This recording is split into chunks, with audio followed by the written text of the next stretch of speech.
నమస్తే బాబు. నమస్తే అక్కయ్య. నమస్తే చెల్లమ్మ. ఏంటి నేను మాట్లాడుతున్నాను అని ఆశ్చర్యపోతున్నారా?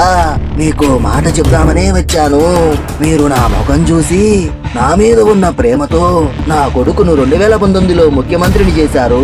నా పేరు పెట్టుకుని నీచ రాజకీయం దుర్మార్గపు పాలన చేస్తున్న వాణ్ణి నా కొడుకని చెప్పుకోవడానికే నాకు అసహ్యం వేస్తోంది.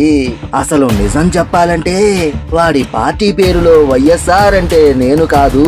వై అంటే వైవి సుబ్బారెడ్డి, ఎస్ అంటే సాయిరెడ్డి, ఆర్ అంటే రామకృష్ణారెడ్డి.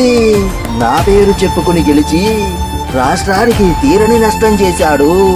ఒక్కసారి గెలిస్తేనే రాష్ట్రాన్ని 30 ఏళ్లు వెనక్కి నెట్టాడే.